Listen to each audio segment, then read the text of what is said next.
I'm glad to have you here. Follow my story until the end and comment the city you're watching from. Mom, you didn't contribute anything to this dinner, so you don't eat. Those were the words my own daughter said to me in front of the whole family on Christmas Eve. I just stood there, my empty plate trembling in my hands, watching as everyone kept eating as if nothing had happened. What Grace didn't know was that this night would be the last time she would ever humiliate me. My name is Michelle Nelson. I'm 67 years old, and for the past 3 years, I've been living in my daughter Grace's house after I lost my dear husband, James. We'd been married for 42 years when his heart gave out suddenly one spring morning. One moment we were planning our garden for the season. The next, I was planning his funeral. The first year alone in our Lincoln Park home was the hardest. The silence was deafening. I'd wake up reaching for James, only to find his side of the bed cold and empty. Depression crept in like a slow fog, clouding everything around me. Some days, I couldn't even find the energy to change out of my nightgown. Mom, this isn't healthy, Grace had said during one of her weekend visits.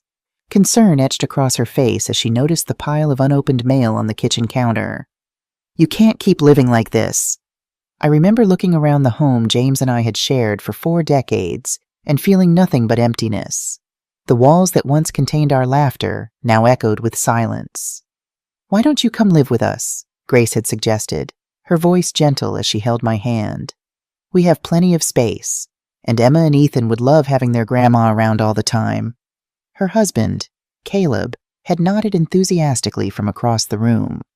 The kids miss you terribly, Michelle, and we could use an extra pair of hands around the house with our busy schedules. Their Chicago home was spacious, in a good neighborhood, and my grandchildren Emma, 8, and Ethan, 5, were the lights of my life. The idea of seeing their bright faces every morning instead of staring at James's empty chair seemed like a lifeline thrown to a drowning woman. You wouldn't be a burden, Grace had assured me, somehow reading the worry in my eyes. This is your home now, too. I'd squeezed her hand, tears of gratitude filling my eyes. Let me think about it. But really, what was there to think about? My daughter was offering me family, purpose, connection, everything I'd been missing since James passed. Plus, I could rent out our house, giving me some additional income beyond my modest pension. 2 weeks later, I was packing boxes while Grace and Caleb arranged for the movers. As I carefully wrapped James's favorite mug chipped along the rim, but never replaced, I felt a mix of guilt and hope. Was I betraying our memories by leaving, or would James want me to find happiness again? He would want you to live, Mom, Grace said, placing a gentle hand on my shoulder as if sensing my thoughts. Dad always put family first. He'd be glad you're coming to be with us. And so, on a crisp autumn day in 2021, I moved into Grace and Caleb's guest bedroom, which they'd painted a cheerful yellow for me. Emma had made a welcome sign with glitter and construction paper that hung on the door, Grandma's room knock first. That first night, as I tucked Emma into bed, she'd looked up at me with those big brown eyes so much like her grandfather's, and whispered, I'm glad you're not going to be alone anymore. Grandma. I'd hugged her tight, inhaling the sweet scent of her strawberry shampoo, and felt truly hopeful for the first time since James died. Me too, sweetheart. Me too. Little did I know that what had seemed like a lifeline would soon become a noose. The first month in Grace's home was everything I'd hoped for. I woke each morning to the sounds of life, Ethan's giggles, Emma practicing piano before school, the bustling rhythm of a family in motion, after months of oppressive silence. Even Caleb's off-key shower singing was music to my ears. I quickly settled into helping where I could, making breakfast for the children while Grace and Caleb prepared for work, tidying up the house during the day, and having dinner ready when everyone returned home. It wasn't that they'd asked me to do these things. I simply wanted to contribute. Mom, you don't have to cook every night, Grace had said one evening as I set a pot roast on the table, James's old recipe that had always been her favorite as a child. I know, I'd replied, smiling, but it makes me happy to do something useful. What wasn't mentioned but was clearly understood was the financial arrangement. From my monthly pension of $200, I contributed $600 toward household expenses. It seemed fair, considering I was now part of a 4-bedroom house with utilities, groceries, and other costs. This will help us cover the extra expenses, Caleb had explained when we first discussed the arrangement, his tone businesslike. Groceries for 5 instead of 4, additional water usage, electricity. I'd nodded understandingly. Of course, my presence would increase their costs. The $600 felt reasonable, even generous on their part, as Chicago housing wasn't cheap, but by the second month, I began noticing small things that gave me pause. One morning, while searching for a spare light bulb in Caleb's home office, I discovered a pile of past due notices from utility companies and a letter regarding mortgage payment delinquency. I quickly closed the drawer, feeling like I'd stumbled upon a secret I wasn't meant to see.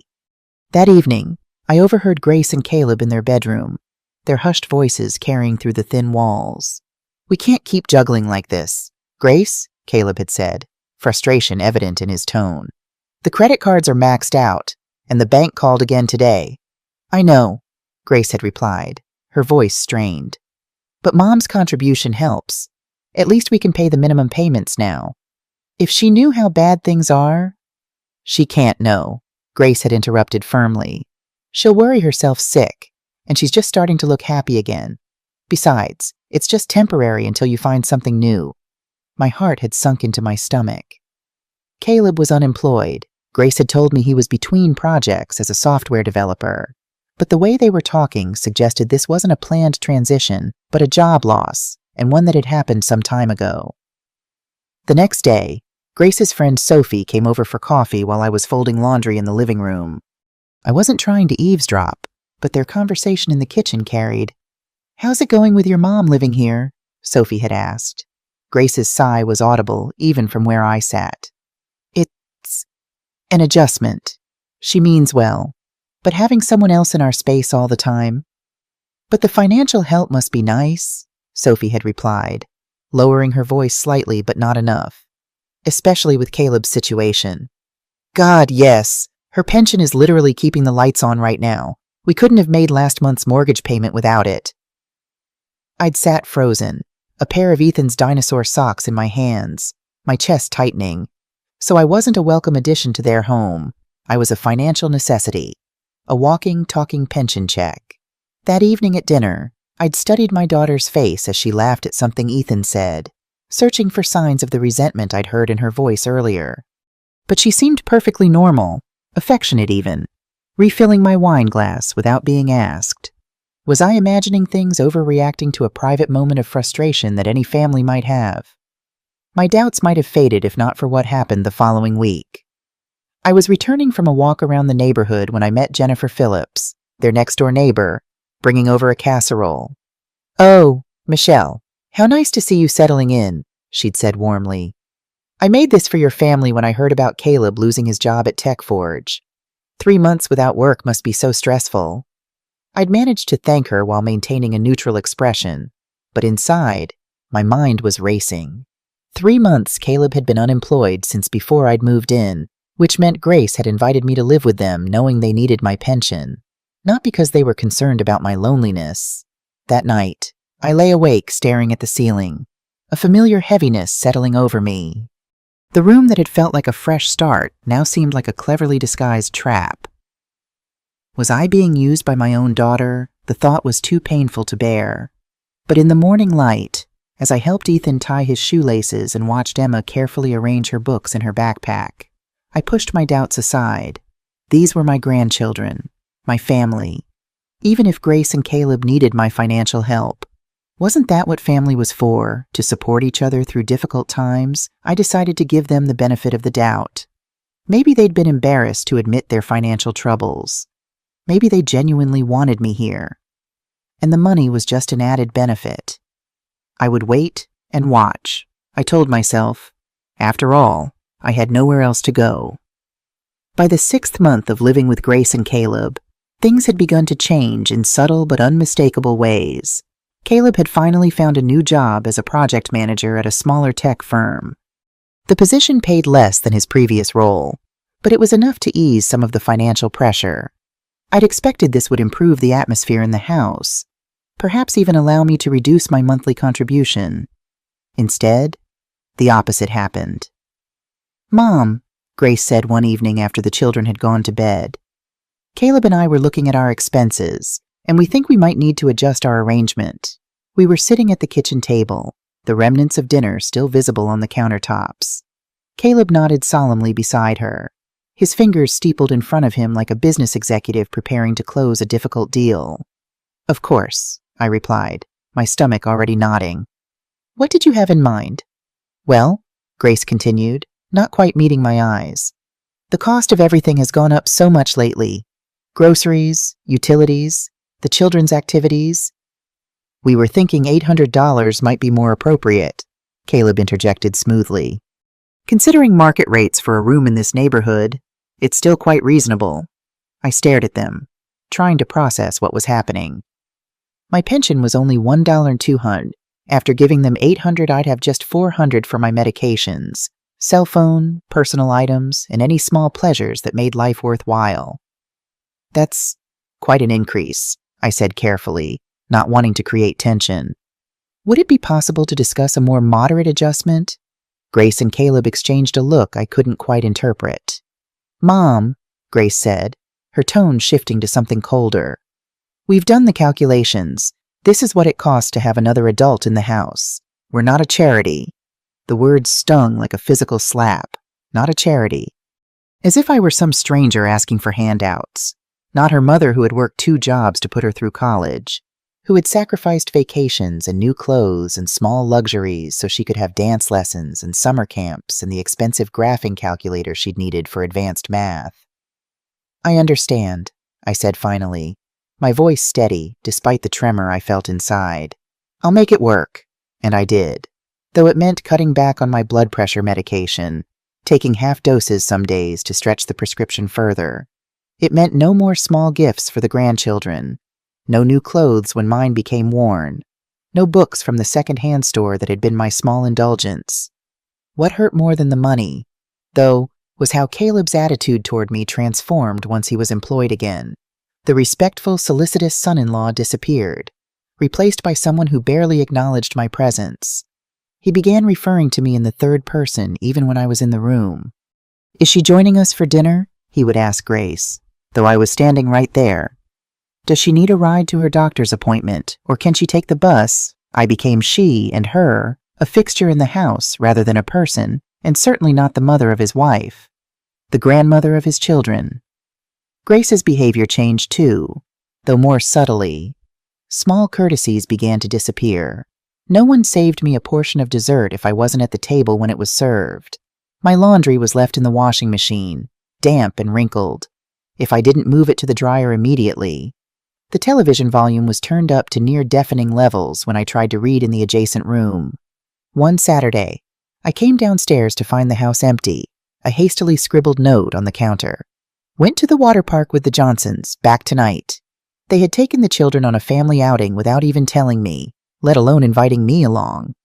I spent the day alone in the quiet house, looking through old photos of Grace as a little girl, trying to reconcile the loving daughter I'd raised with the woman who now seemed to barely tolerate my existence. The only bright spots in those increasingly difficult months were my grandchildren. Emma and Ethan remained affectionate and eager for my company, though I noticed Grace beginning to restrict our time together. "Mom, don't pick up Ethan from the bus stop anymore," she instructed. "We've arranged a play date with his friend Tyler instead. Emma needs to focus on her homework without distractions," she'd say when I offered to help with math problems I was perfectly capable of solving. Little by little, I was being pushed to the margins of family life. The pattern continued through the holidays. At Thanksgiving dinner, I noticed my place setting was at the far end of the table, away from the children, who had always insisted on sitting beside me. At Christmas, the presents I'd managed to buy with my meager remaining funds, small items purchased with careful planning and sacrifice, were opened last and with perfunctory thanks. "Another book, Grandma," Emma had said, unable to hide her disappointment after seeing the expensive electronic tablet her parents had given her. "Books don't need batteries, sweetheart," I'd replied, trying to keep my voice light. "And this one has a princess who reminds me of you, brave and clever." She'd smiled then, a genuine smile that warmed my heart, and hugged the book to her chest. These small moments sustained me through what was becoming an increasingly hostile environment. I began to wonder if I had made a terrible mistake in coming here, in giving up my independence and the home where at least I had been surrounded by memories of love rather than the reality of indifference. But the true breaking point came on Christmas Eve of 2023, exactly 2 years after I had moved in. I had spent all day helping in the kitchen, peeling potatoes, setting the table, decorating it with the special holiday napkins I'd ironed with care. I'd even used some of my precious remaining funds to buy small gifts for everyone: a pearl necklace for Grace that reminded me of the one James had given me on our 10th anniversary, toy cars for Ethan, and a delicate bracelet for Emma. The house smelled wonderful, filled with the aromas of roasting turkey and cinnamon from the apple pie cooling on the counter. Christmas music played softly, and for the first time in months, I felt like part of the family again. The holiday spirit seemed to have softened the sharp edges that had developed in our relationships. When dinner was ready, we all gathered around the table. Caleb carved the turkey, Grace brought out the side dishes, and the children vibrated with excitement about the presents they would open the next morning. I stood by my chair, plate in hand, waiting my turn to serve myself from the platters being passed around. When the mashed potatoes reached me, I extended my plate, only to have Grace place her hand over mine, stopping me. "Mom," she said in a voice loud enough for everyone to hear, "you didn't contribute anything to this dinner, so you don't eat." The silence that followed was absolute.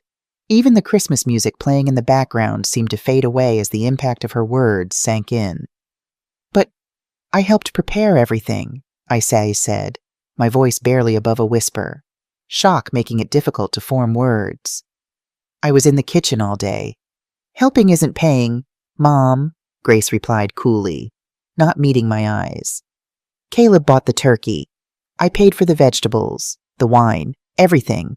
You didn't put a single dollar toward this celebration, so you have no right to enjoy it." I looked around the table, hoping anyone would speak up. But Caleb simply continued eating, a small, satisfied smirk playing at the corners of his mouth. The children stared wide-eyed, confusion evident on their young faces. "Why isn't Grandma eating with us?" Ethan asked innocently. "Because Grandma has to learn to be responsible," Grace answered, her tone deliberately patient, as if explaining something simple to a child. "When adults don't contribute, they don't get to participate." My hands trembled so badly I had to set down my empty plate to avoid dropping it. The humiliation burned through me like acid, eating away at what remained of my dignity. Little Ethan slipped from his chair and came to me, offering his dinner roll with a solemn expression. "You can have my bread, Grandma. I'm not very hungry." Before I could respond, Grace snapped, "Ethan, sit down. Grandma is fine. She's just learning an important lesson." The boy looked at me uncertainly before returning to his seat, casting worried glances in my direction.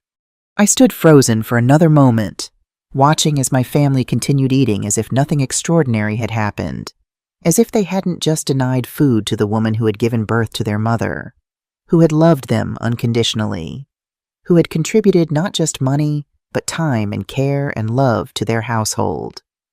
Without a word, I placed my empty plate on the table and walked upstairs to my room, each step requiring enormous effort as the weight of what had just happened pressed down on me. In the solitude of my yellow bedroom, the cheerful color now seeming like a mockery, I sat on the edge of the bed and stared at the small Christmas tree I had set up on the dresser, its twinkling lights blurring through my tears. Something inside me shifted in that moment. The shock and hurt were still there, but rising beneath them was something I hadn't felt in years: anger. Pure, clarifying anger that burned away the fog of self-doubt and submission that had enveloped me since James's death. This was not how a mother should be treated. This was not what I deserved after a lifetime of giving. As the sounds of dinner conversation and clinking silverware drifted up from below, I made a decision. I would not continue to be a victim in a home where I was valued only for my pension check. Grace's cruel words had unknowingly set me free. In trying to teach me a lesson, she had indeed taught me one, but not the one she intended. I would discover the full truth about my daughter and son-in-law's intentions, and then I would reclaim my dignity. One careful step at a time. I slept little that night, my mind spinning with questions and painful realizations. By morning, a strange calm had settled over me. The hurt was still there, a physical ache beneath my ribs, but it was now contained within a shell of determination. I rose early, before the rest of the house stirred, and made coffee in the quiet kitchen. The remnants of last night's dinner had been cleared away, plates washed, leftovers stored in containers in the refrigerator. No one had thought to save a plate for me. As I sipped my coffee, I considered my situation with a clarity that had eluded me for months. I needed answers, not just about last night's humiliation, but about the larger question that now haunted me. What were Grace and Caleb's true intentions toward me? Was I merely a temporary financial solution to their problems? Or was there something else, something worse, that I hadn't yet discovered? The house slumbered on as Christmas morning dawned, snow falling gently outside the kitchen window. I knew it would be at least an hour before anyone else woke up. It was now or never. Setting down my cup, I made my way silently to Caleb's home office. I wasn't proud of what I was about to do, but after last night, I felt justified in seeking the truth by whatever means necessary. The office was neat and impersonal, a sleek desk, ergonomic chair, and minimalist decor that revealed nothing about its occupant. I hesitated only briefly before opening the top drawer of the filing cabinet where I'd previously seen the overdue notices. What I found instead was a glossy brochure for something called Fernwood Senior Living. The front featured smiling elderly people engaged in various activities, but something about their expressions seemed forced, their smiles not quite reaching their eyes. I flipped it open, a chill running through me as I read the description: affordable senior housing in a communal setting, multiple residents per room for maximum socialization, convenient location just outside Chicago city limits. The brochure had been marked with yellow highlighter on certain sections, 400 month all-inclusive, and no long-term contract required month-to-month leasing available. My hands began to shake. Why would Caleb have this? Neither Grace nor I had any living parents besides me. I continued searching, finding nothing else of note in that drawer. But in the bottom drawer, buried beneath tax documents, I discovered a manila folder labeled simply MN, my initials. Inside was a printout of what appeared to be a financial worksheet. At the top, Michelle Nelson Relocation Plan. The document outlined a timeline and budget. Current contribution, $800 month. Anticipated Fernwood cost, $400 month. Net gain after relocation, $400 month plus pension direct deposit. Target move date, January 2024, January 2024, next month. I stared at the paper, unable to fully process what I was seeing. They were planning to move me to a cheap senior facility and somehow continue collecting my entire pension. How was that even possible? The sound of a door opening upstairs jolted me back to the present. Quickly, I took photos of the documents with my phone, replaced everything exactly as I'd found it, and slipped out of the office. I had barely settled back at the kitchen table when Grace appeared, wrapped in her expensive silk robe, a Christmas gift from Caleb last year. "Merry Christmas, Mom," she said, her tone neutral, as if last night's incident had never occurred. "Merry Christmas," I replied automatically, struggling to keep my expression composed while my mind screamed with newfound knowledge. She busied herself making coffee, her back to me. "About last night," she began, not turning around.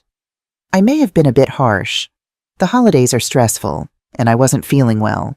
Not an apology," I noted, a justification. "I understand," I said, the lie bitter on my tongue. "We all have our moments." She nodded, seemingly relieved by my easy capitulation, and changed the subject. "The children will be up soon, excited for presents. I hope they like what Santa brought." We made small talk as the house gradually came alive with Christmas morning excitement. Ethan bounded down the stairs first, followed more sedately by Emma, both still in pajamas. Caleb appeared last, freshly showered and dressed as if for an ordinary workday rather than a family holiday. Throughout the gift opening, I maintained a pleasant facade, exclaiming appropriately over each present and thanking them warmly for the practical gifts they'd given me: bath towels and slippers. Things one might give a distant relative or casual acquaintance. But inside, I was hyper-aware of every exchange, every glance between Grace and Caleb.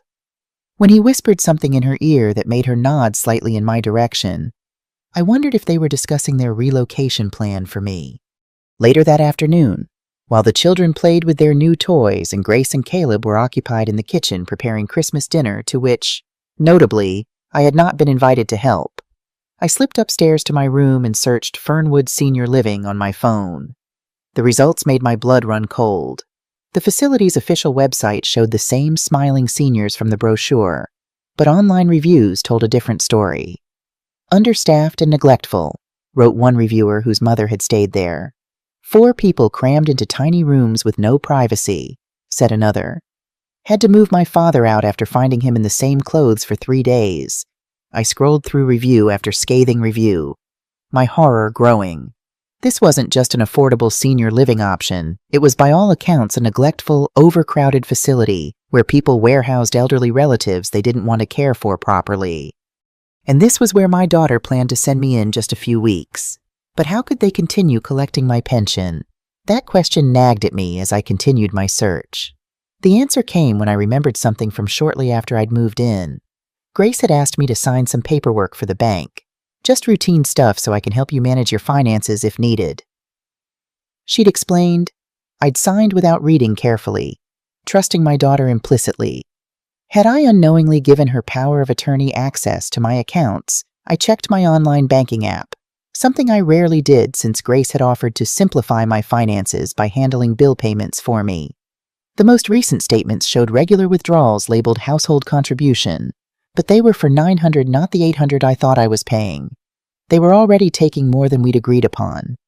And with access to my accounts, what was to stop them from continuing these withdrawals even after moving me to Fernwood? As the realization of their plan became clear, I felt something break inside me, the last threads of trust I'd been desperately clinging to. My own daughter, my only child, had been systematically deceiving me, taking advantage of my grief and vulnerability to exploit me financially. And worse was yet to come. If their plan succeeded, I sat on my bed, clutching my phone, surrounded by the sounds of Christmas joy from downstairs that now seemed as false as the smiles in the Fernwood brochure. What I needed now was more evidence. Concrete, undeniable proof of their intentions. Something I could use if necessary to protect myself. Because I was now certain of one thing: I needed protection from the very people who should have been protecting me. I scrolled through my contacts until I found Margaret Young's number. We'd been neighbors for decades in Lincoln Park before I'd moved here. And though we hadn't spoken often since James's death, she had always been a true friend. "Michelle," she exclaimed when she answered. "Merry Christmas. How wonderful to hear from you." "Merry Christmas, Margaret," I replied, keeping my voice low. "I hope I'm not interrupting your holiday." "Not at all. My son and his family just left, and I was sitting here wondering what to do with all these leftovers. How are you? How's life with the grandchildren?" I hesitated, uncertain how much to reveal. "That's actually why I'm calling. Things aren't going well here, and I could use some advice. Are you free for coffee sometime this week?" There must have been something in my tone that conveyed the seriousness of the situation, because Margaret's response was immediate and concerned. "Of course. How about tomorrow? Come for lunch, and we can talk properly." Relief washed over me. "That would be wonderful. But Margaret, I need to ask you not to mention this call to Grace if she contacts you. It's complicated." A pause, then, "Michelle, are you safe there?" The question caught me off guard. Was I safe physically? Yes. But in every other way, I'm not in any danger, I assured her, though even to my own ears, the words lacked conviction. "I just need to figure some things out without interference. My door is always open to you," she said firmly. "Tomorrow at noon. And Michelle, whatever's happening, remember you're not alone." As I ended the call, those words echoed in my mind. Not alone. For months, I'd felt precisely that, isolated in a house full of people who saw me as a resource rather than a person. But Margaret was right. I wasn't alone. I had options. even if I couldn't fully see them yet. I heard Emma's footsteps in the hallway and quickly composed myself, wiping away tears I hadn't realized I'd shed. She peeked around my door, her face alight with excitement. "Grandma, we're having hot chocolate with candy canes. Come downstairs." I managed a genuine smile for her. "That sounds lovely, sweetheart. I'll be right there." As I followed her downstairs, I made a silent promise to myself. I would not be sent away like an unwanted package. I would not allow my pension to be siphoned while I languished in a substandard facility. I would reclaim my dignity and my future starting tomorrow. The day after Christmas dawned clear and frigid, the kind of bone-chilling cold that Chicago specializes in during winter. I dressed carefully in my warmest clothes, preparing for my lunch with Margaret. "I'm going to visit an old friend today," I announced at breakfast, deliberately casual as I buttered a piece of toast. Grace looked up from her phone, surprise evident on her face. "A friend who—" "Margaret Young," I replied, taking a small bite of toast though my stomach was too knotted to feel hungry. "We've been meaning to catch up for ages." "Margaret from Lincoln Park." Grace frowned slightly. "I didn't know you were still in touch." "We exchange holiday cards," I said with a shrug, not mentioning yesterday's call.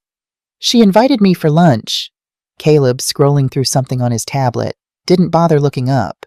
"How are you getting there? I need the car today." "I'll take the bus," I said, having already checked the route. "It's not a problem." Grace and Caleb exchanged a look I was becoming all too familiar with, a silent communication that excluded me. "Are you sure that's wise, Mom?" "It's awfully cold, and the buses are unreliable in this weather." The concern in her voice might have seemed genuine to someone who hadn't seen the Fernwood brochure in her husband's desk. Now, I recognized it for what it was: not worry for my well-being, but concern about my movements outside their control. "I'll be fine," I assured her, forcing a smile. "I lived in Chicago my whole life. Remember, I know how to handle a little winter weather." Grace seemed about to protest further, but Ethan chose that moment to spill his orange juice, creating a distraction that allowed me to finish my breakfast in peace. As I prepared to leave, bundling up in my coat, scarf, and gloves, Grace approached me by the front door. "What time will you be home?" she asked, her tone carefully neutral. "I'm not sure," I replied, adjusting my scarf. "Afternoon, most likely. Don't hold dinner for me." "Mom," she said, lowering her voice although we were alone in the entryway. "About Fernwood." My heart nearly stopped. Had she somehow discovered I knew about their plans? "What about it?" I managed to ask, fighting to keep my voice steady. "Nothing," she said quickly. "We can talk later. Have a nice visit with Margaret." The bus ride to Lincoln Park was slow and crowded, but I barely noticed the discomfort. My mind was too busy processing Grace's near slip about Fernwood. It confirmed what I'd feared: they were indeed planning to move forward with sending me there. And soon, Margaret's townhouse was exactly as I remembered it: warm, cluttered with books and mementos from her travels, and smelling of cinnamon and coffee. She enveloped me in a tight hug at the door before ushering me inside. "Michelle, it's been too long," she said, helping me out of my coat. "You're thin. Are they not feeding you over there?" The question, meant as a light-hearted observation, hit too close to home after Christmas Eve. To my horror, I felt tears spring to my eyes. Margaret's expression immediately changed from welcoming to concerned. "Oh, my dear, come sit down and tell me everything." Over homemade soup and fresh bread, the first home-cooked meal I'd been offered in days, I poured out the whole story. The initial welcome, the gradual shift in attitude, the increasing financial demands, and finally, the humiliation of Christmas Eve and my discovery of the Fernwood plans. Margaret listened without interrupting, her kind face growing increasingly troubled as my tale unfolded. "Those ungrateful, conniving—" She cut herself off, visibly restraining her anger. "Michelle, this isn't just wrong, it's potentially illegal. If they're planning to access your pension without your consent—" "I'm afraid I may have already given them that consent," I admitted, explaining about the bank documents I'd signed so trustingly. "I need to find out exactly what I agreed to." "We'll figure it out," Margaret assured me, reaching across the table to squeeze my hand. "But first, you need to decide what you want to do. Do you want to confront them?" Move out legal action. The question gave me pause. What did I want? Certainly not to continue in a home where I was unwelcome and exploited. But where would I go? What resources did I have? I don't know yet, I admitted. But I know I need more evidence of their plans. Something concrete. Then that's where we'll start, Margaret said decisively.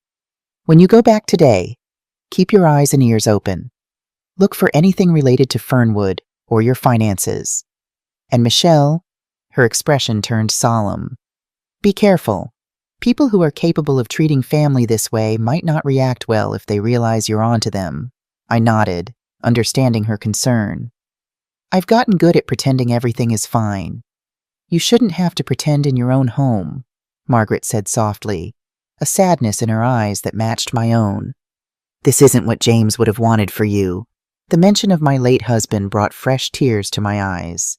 He would be so disappointed in Grace. We raised her to be better than this. People change, Margaret sighed. Money problems, pressure from spouses. It doesn't excuse it, but it might explain it. Before I left, Margaret insisted I take her spare key. Just in case, she said, pressing it into my palm. Day or night, you're welcome here. Promise me you'll use it if you need to. The key felt heavy in my pocket as I rode the bus back to Grace's house. A tangible reminder that I had options, that I wasn't as trapped as I had felt. I arrived home in the late afternoon to find the house quiet. A note on the counter informed me that Grace and Caleb had taken the children to a movie. Leftovers in the fridge if you're hungry, it concluded, as if the events of Christmas Eve had never happened. The empty house presented an opportunity I couldn't waste. Quickly, I made my way to the master bedroom, searching for any additional evidence of their plans.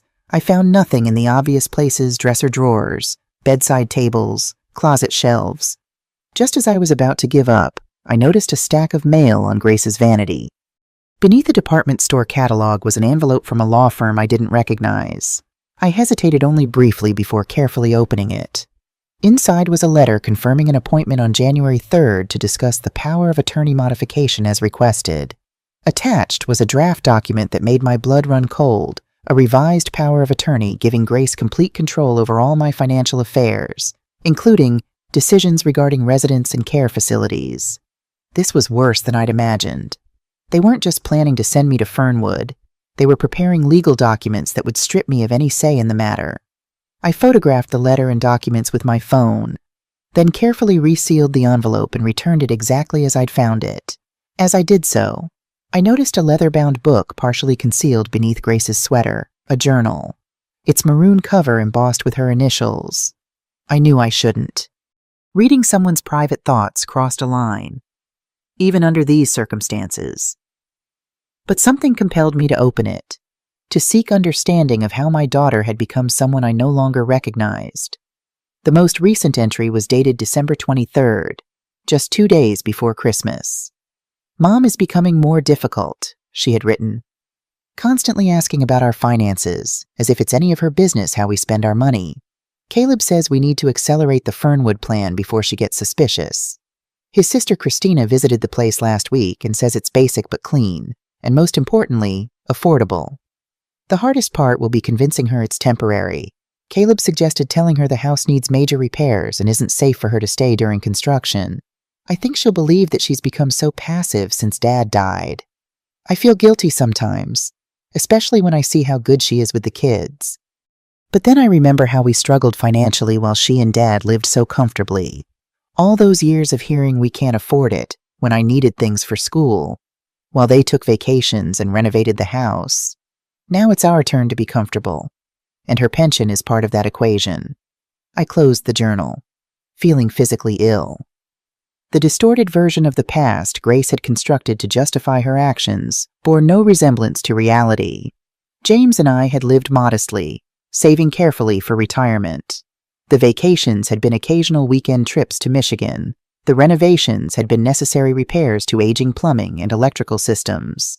As for her childhood needs, we had sacrificed constantly to provide her with opportunities: music lessons, summer camps, the best schools we could afford. I had worked a second job at a department store during holidays just to afford her first laptop for college. This revisionist history wasn't just hurtful, it was a complete fabrication designed to alleviate her guilt. I carefully replaced the journal and made my way back downstairs, my mind reeling with this final devastating revelation. My daughter hadn't just developed a financial motive to exploit me, she had constructed an entire narrative in which I deserved it. In the kitchen, I mechanically heated some leftovers, though I had no appetite. As I waited for the microwave, I noticed a wall calendar hanging beside the refrigerator. January 15th was circled in red, with MNFW written inside the circle. MN, Michelle Nelson. FW, Fernwood. 3 weeks. That was how long I had before they planned to ship me off to that place. I abandoned the pretense of preparing food and sat at the kitchen table, my hands shaking as I tried to process everything I'd learned. The pieces had come together to form a picture so clear and so ugly that I could no longer deny or excuse it. My daughter and her husband had invited me to live with them not out of love or concern, but to access my pension. They had systematically isolated me, undermined my confidence, and taken control of my finances. And now, having squeezed what they could from me while I lived under their roof, they planned to warehouse me in a substandard facility while continuing to drain my resources. The sound of a car in the driveway pulled me from my thoughts. They were home. I quickly composed myself, wiping away tears and forcing my features into a neutral expression as they bustled in with the children, bringing a rush of cold air and excited chatter about the movie. I smiled and nodded in all the right places. "Did you have a nice visit with your friend?" Grace asked as she helped Ethan with his boots. "Lovely," I replied, impressed by how normal my voice sounded. "It was good to catch up." "That's nice, Mom," she said absently, already moving on to the next task. I watched her interact with her children, my grandchildren, with genuine affection and care. How could the same person who so lovingly wiped chocolate from Ethan's chin also coldly plan to abandon her mother in a place like Fernwood? It was a contradiction I couldn't reconcile, but it no longer mattered. The evidence was clear. The threat imminent. I needed to act. Later that night, after the house had gone quiet, I sat at the small desk in my room and began to formulate a plan. I would not confront them directly that might only accelerate their timeline or cause them to take more drastic measures to control me. Instead, I would prepare my escape carefully, methodically, leaving nothing to chance. I would reclaim my finances, secure a safe place to live, and ensure they could never again exploit my trust or vulnerability. Most importantly, I would do it all with the dignity they had tried so hard to strip from me. As I made notes about bank accounts to check and calls to make, I felt something unfamiliar rising within me, a sense of purpose and determination I hadn't experienced since before James died. The fog of grief and dependence that had clouded my judgment was lifting, burned away by the harsh light of truth. They had underestimated me, assuming that age had diminished my intelligence and resolve. In trying to take everything from me, they had inadvertently given me back something precious, my fight. I glanced at the family photo on my nightstand, taken on my birthday last year. All smiling faces, the perfect picture of multi-generational harmony. What a convincing facade it had been. I turned the frame face down. The time for illusions was over. Tomorrow, I would begin the process of setting myself free. The day after Christmas, I felt a strange calm settle over me. Gone was the confusion and hurt that had clouded my judgment for so long. In its place was a steely resolve I hadn't felt since my teaching days, when a particularly difficult student would require my firmest approach. While Grace and Caleb were busy with their post-holiday routines, I made my first call to First National Bank on Michigan Avenue, where James and I had kept our accounts for decades. "I need to speak with someone about my accounts," I told the customer service representative. "I have concerns about unauthorized access." The seriousness of my statement earned me an immediate appointment for the following day. I made the call from the privacy of my bedroom, door closed, speaking in hushed tones.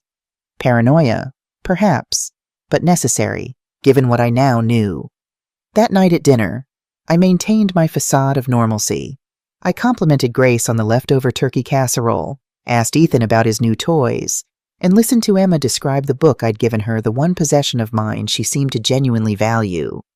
"The princess in this story reminds me of you, Grandma," she said, her eyes bright with admiration. "She seems quiet, but she's actually really brave and smart." Grace glanced up, her expression unreadable. "Mom's generation didn't have to be brave," she commented. "They had it easy. Affordable houses, secure pensions, cheap health care." I bit my tongue, resisting the urge to remind her how James and I had scrimped and saved for 30 years to afford our modest home, how I'd worked 2 jobs while raising her, how James had delayed retirement by 5 years to ensure we'd have enough saved. Instead, I smiled at Emma. "Everyone needs courage, sweetheart. Sometimes the bravest thing you can do is stand up for yourself when it would be easier to stay silent." Emma nodded solemnly, but Grace's eyes narrowed slightly, as if sensing some hidden meaning in my words. Caleb, as usual, remained absorbed in his phone, barely acknowledging the conversation around him. The next morning, I told Grace I had another appointment. "Another friend?" she asked, her tone casual, but her eyes watchful. "Doctor's appointment," I lied smoothly. "Just a routine checkup. I might stop by the library afterward." She seemed satisfied with this explanation, though I noticed her texting someone, likely Caleb, as I left the house. At the bank, I met with Julian Dawson, a financial advisor in his 50s with kind eyes behind wire-rimmed glasses. "Mrs. Nelson," he greeted me warmly. "What can I help you with today?" I took a deep breath. "I need to know exactly what permissions I've given my daughter regarding my accounts, and I need to make some immediate changes." Julian nodded, typing something into his computer. "I see your daughter, Grace Harris, is listed as a joint account holder on your checking account. She also has online access to view your savings account and retirement fund, though she cannot make withdrawals from those without your signature." My heart sank. It was worse than I'd feared. "When did this happen?" "The joint checking account was established in October 2021, shortly after you moved in with your daughter. The online access permissions were added in February 2022. The timeline aligned perfectly with my move to Grace's house. They'd been planning this from the beginning." "I need to remove her access immediately," I said firmly.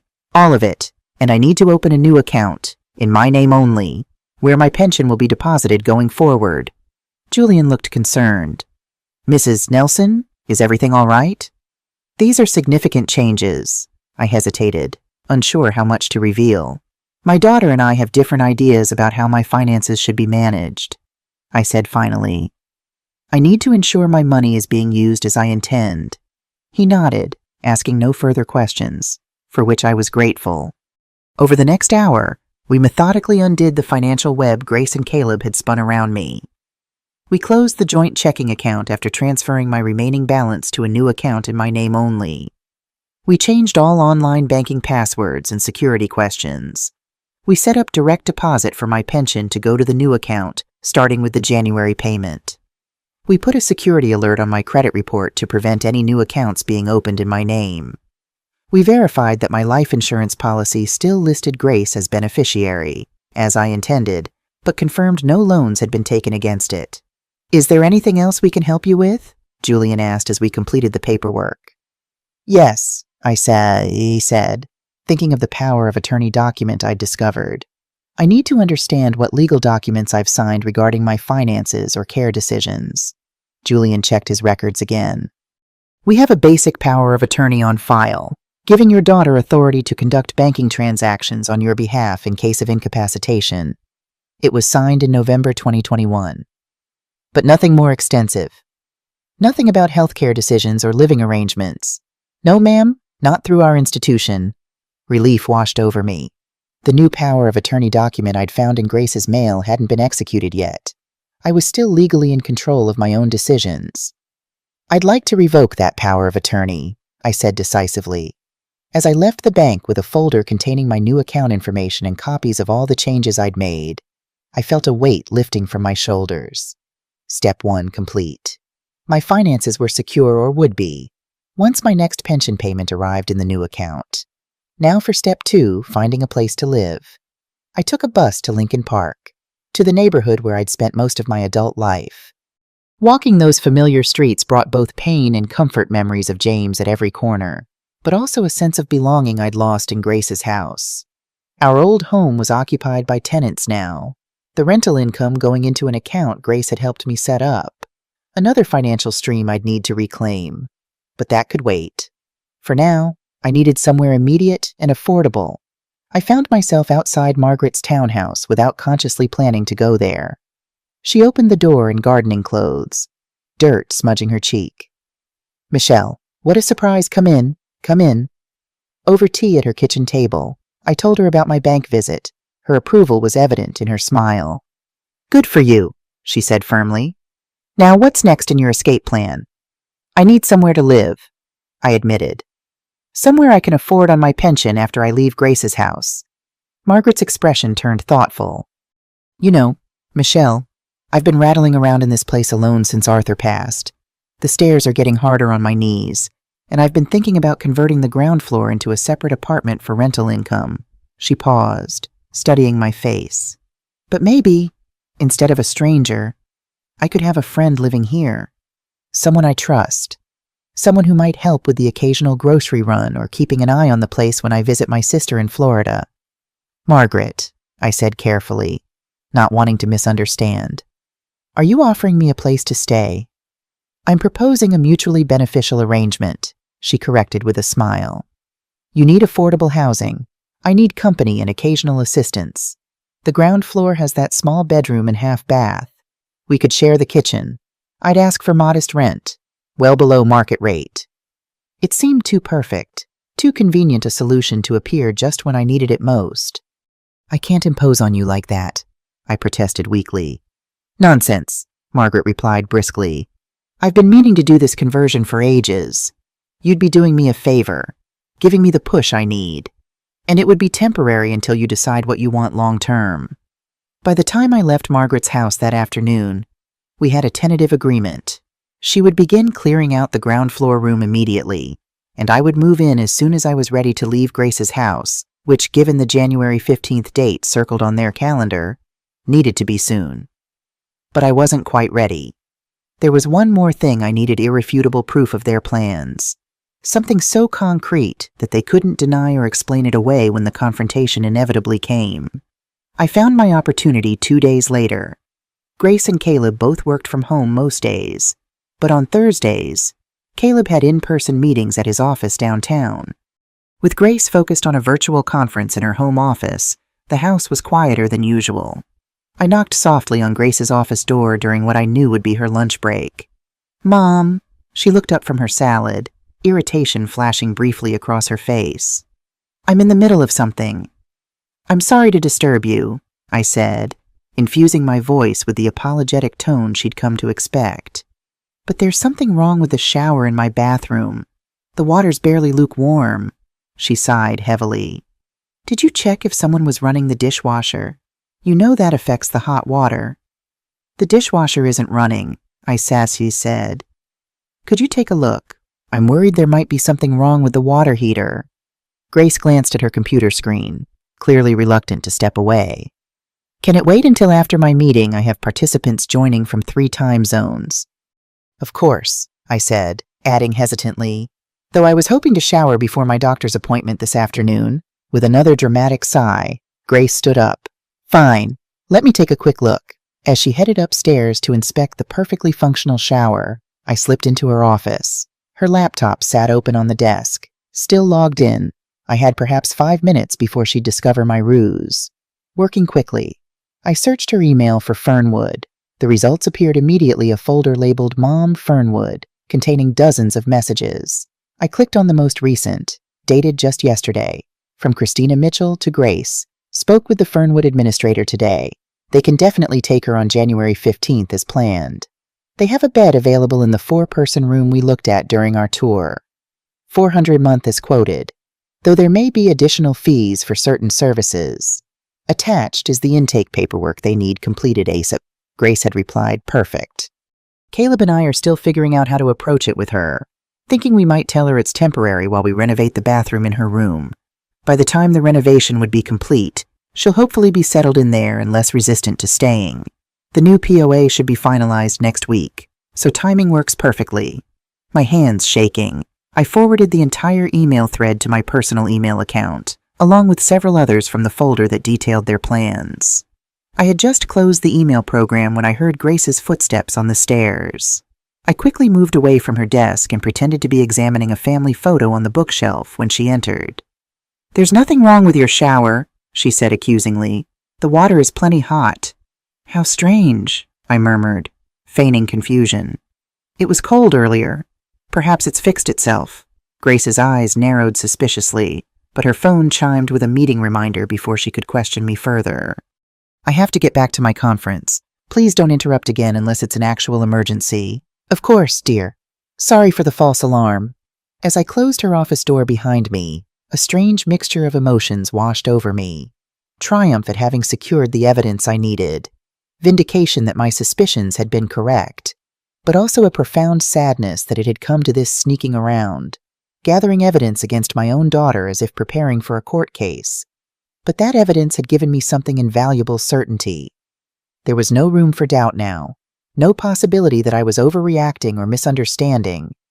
Their plan was real, imminent, and detailed, and now, armed with proof and protected financially, I could finally begin my countermove. With January 15th, my scheduled transfer to Fernwood just 2 weeks away, I knew I needed to act quickly but carefully. The worst thing I could do was tip my hand too early, allowing Grace and Caleb time to adapt their plans or, worse, accelerate them. I spent the next few days methodically preparing for my departure while maintaining a facade of oblivious normalcy. Each time Grace mentioned something about changes coming soon, or Caleb made remarks about how I wouldn't have to worry about home maintenance much longer, I nodded and smiled, playing the role of the trusting, slightly confused elderly mother they believed me to be. Meanwhile, I was anything but confused. I had begun quietly packing my essential belongings when no one was home: medications, important documents, irreplaceable photos, and enough clothing for a week. I stored these items in 2 small suitcases hidden in the back of my closet behind winter coats no one would think to move in January. I had also made several crucial phone calls from the privacy of the public library downtown 1. To my attorney, Michael Abernathy, who had handled our wills and estate planning for years. I explained the situation and asked him to prepare documents revoking any powers of attorney I had granted to Grace. 2. To Dr. Eleanor Wright, my physician, requesting a letter stating I was of sound mind and capable of making my own medical and financial decisions. Such documentation might prove valuable if Grace tried to challenge my competency. 3. To the tenant currently renting my Lincoln Park home, explaining that there would be changes in where to send the rent check starting in February. 4. To the Social Security Administration, confirming the change of deposit information for my monthly benefits.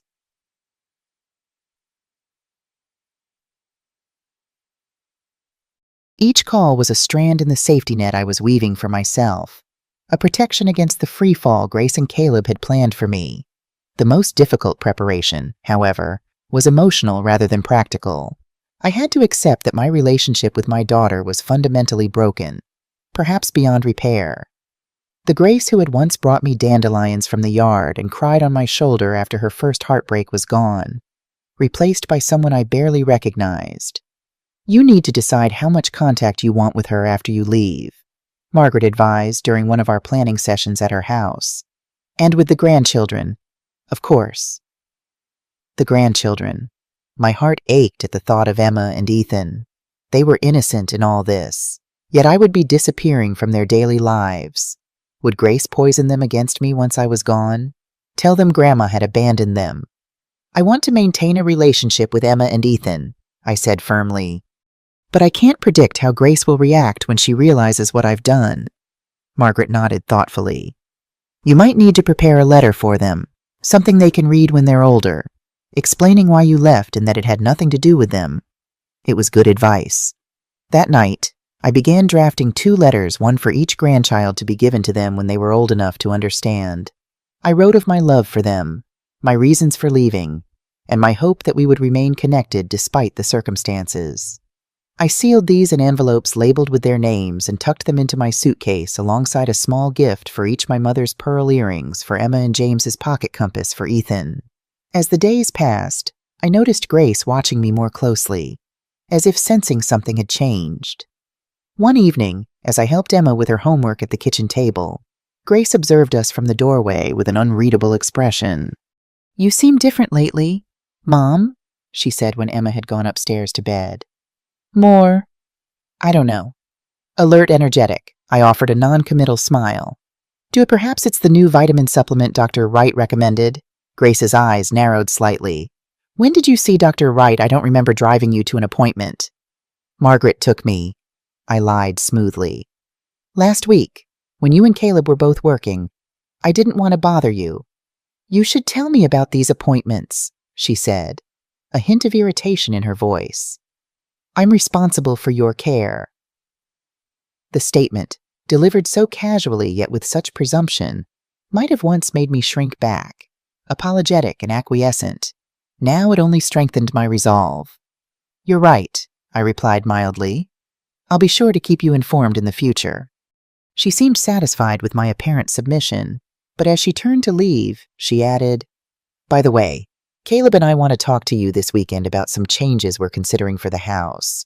Nothing major, just some renovations that might impact you temporarily." And there it was, the beginning of their temporary relocation narrative, right on schedule. "That sounds interesting," I said, working to keep my voice neutral. "I look forward to hearing about it." As January 10th approached the date I'd set for my departure, 5 days before their planned Fernwood transfer, I found myself becoming increasingly anxious. Not about the logistics, those were meticulously arranged. I was anxious about the confrontation that would inevitably follow my disappearance. Would Grace be angry, hurt, relieved?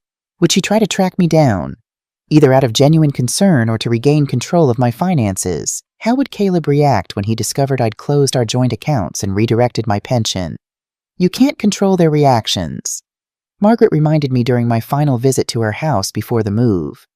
You can only control your actions and responses. She was right, of course. I had spent too long worrying about Grace's feelings while she had shown little concern for mine. It was time to prioritize my own well-being. On January 9th, the day before my planned departure, I spent extra time with Emma and Ethan. I helped Emma practice her spelling words for Friday's test. I built a Lego spaceship with Ethan, marveling at his creativity and imagination. I memorized their faces, their voices, the weight of them against me when they hugged me goodnight. "I love you very much," I told each of them as I tucked them into bed. "No matter what happens, no matter what anyone tells you, I will always love you." Emma looked at me curiously. "Why are you saying it like that, Grandma?" "Like you're going somewhere." My heart clenched. Children were so perceptive, so attuned to nuances adults often missed. "I'm not going anywhere," I assured her, which was true in that moment. "I just want you to always remember how much I love you." She seemed satisfied with this explanation, but as I turned to leave, she called out, "Grandma, I love you too. Even when Mom and Dad are mean to you, I still love you." I paused in the doorway, struck by her words. "What do you mean, sweetheart?" Emma fidgeted with her blanket. "Like at Christmas, when Mom wouldn't let you eat dinner with us. That was mean. Dad told her afterward it was too harsh and might make people ask questions if Emma or I told anyone at school." The revelation that Caleb had been concerned not about the cruelty of the act, but about its potential to raise outside suspicions was both shocking and yet entirely consistent with what I now knew of him. "Thank you for telling me that," I said softly. "Sometimes grown-ups make mistakes, but my love for you never changes." That night, I finalized my preparations. I placed my letter to Grace explaining my departure and explicitly forbidding any attempt to contact me, except through my attorney on the pillow where it would be found after I was gone.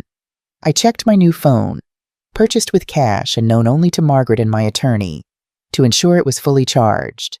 I confirmed my transportation for the morning, a taxi scheduled to arrive at 10 a.m., when both Grace and Caleb would be on work calls. As I lay in bed for my final night in my daughter's house, I felt a strange calm settle over me. The anxiety and doubt that had plagued me for days had dissipated, replaced by a quiet certainty that I was doing the right thing, the only thing to protect myself and my dignity. Tomorrow would mark the end of one chapter and the beginning of another. It would be painful, yes, but also liberating. A reclamation of self that was long overdue. With that thought, I drifted into the most peaceful sleep I'd had in months. January 10th dawned bright and clear, sunlight streaming through my bedroom window and catching dust motes in its golden beams. I rose early, before anyone else was stirring, and went through my morning routine one last time in this house. I showered in the bathroom Grace had falsely claimed would soon be renovated as their excuse to move me to Fernwood. I dressed in layers, a practical choice for January in Chicago, but also to minimize the bulk of clothing I needed to pack. I made my bed with hospital corners, the way my mother had taught me, smoothing the quilt with gentle hands. Downstairs, I prepared breakfast for the family as I did every morning: oatmeal for Grace, eggs and toast for Caleb, colorful cereal for the children. I set the table with care, placing a small folded note under each child's plate, not goodbye letters, just simple I love you messages they would find after I was gone. By 7:30, the house was coming alive. Emma appeared first, still in pajamas, her hair a tangled mess. I hugged her a moment longer than usual, inhaling the sweet scent of her strawberry shampoo. "Grandma, you're squishing me," she giggled, pulling away. "Sorry, sweetheart. I just love you very much." Ethan thundered down the stairs next, full of 5-year-old energy despite the early hour. "Grandma, I had a dream about dinosaurs. They were flying and they had laser eyes." "That sounds amazing," I said, helping him into his chair. "Tell me all about these laser-eyed dinosaurs." Grace and Caleb arrived last, already dressed for their workday, already immersed in their phones. They mumbled perfunctory good mornings, accepted the coffee I poured them, and proceeded to ignore me as they discussed their schedules. "Remember, we have that call with Fernwood at 2, Caleb said to Grace, not bothering to lower his voice despite my presence at the stove. "I've got it on my calendar," Grace replied. "And the POA appointment tomorrow at 10. They spoke about me, about my future, right in front of me, so confident in my obliviousness, so certain of their control, that they didn't even bother to hide their plans anymore." I said nothing, continuing to scramble eggs as if I hadn't heard. Let them think me deaf as well as stupid. I thought their underestimation of me was my greatest advantage. The morning routine proceeded as normal, the rush to get children dressed and backpacks packed, the hurried goodbyes as Grace took them to school, Caleb's retreat to his home office for his 9 a.m. conference call. By 9:30, the house had settled into its usual weekday quiet. I waited until I heard Caleb's door close and the murmur of his voice on his call before making my move. Quietly, I retrieved my packed suitcases from their hiding place and brought them downstairs, placing them by the front door. I put on my coat, scarf, and gloves, tucking my new phone and Margaret's key safely in my pocket. For a moment, I stood in the entryway, looking around at the house that had been my home for 3 years.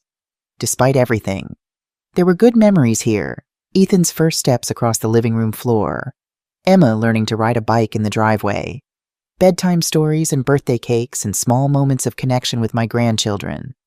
But the bad had come to outweigh the good, and staying would mean surrendering not just my finances, but my autonomy, my dignity, my very self.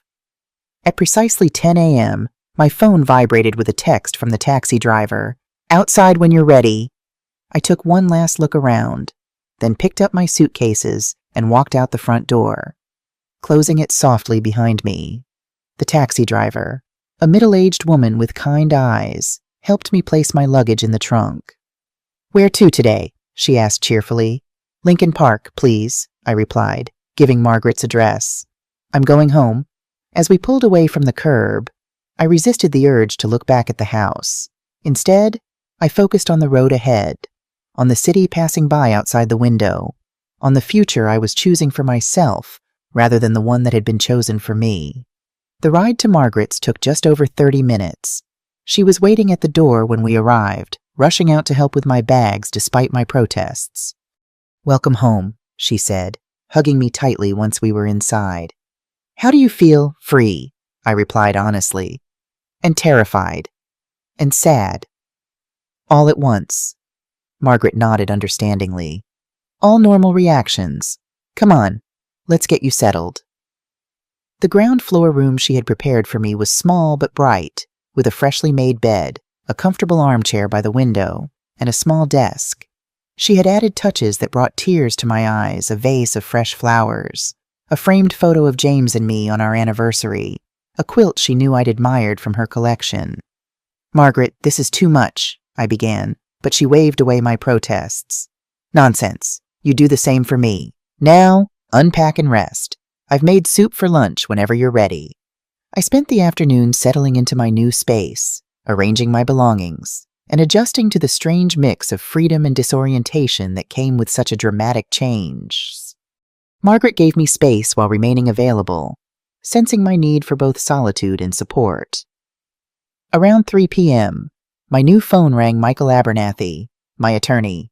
"Mrs. Nelson," he greeted me. "I filed the paperwork revoking the power of attorney as you requested. I also have Dr. Wright's letter confirming your cognitive capacity on file. Is there anything else you need at this point?"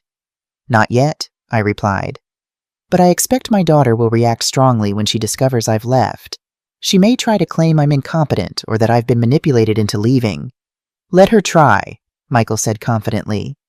"We have everything in place to counter such claims. And remember, you're a competent adult. You have every right to live where you choose and manage your finances as you see fit." His reassurance bolstered my resolve. I thanked him and ended the call, feeling more secure in my decision. At 4:30 p.m., my old phone, which I had brought with me, deliberately began ringing. Grace's name flashed on the screen. It had begun. I let it ring through to voicemail, then listened to her message.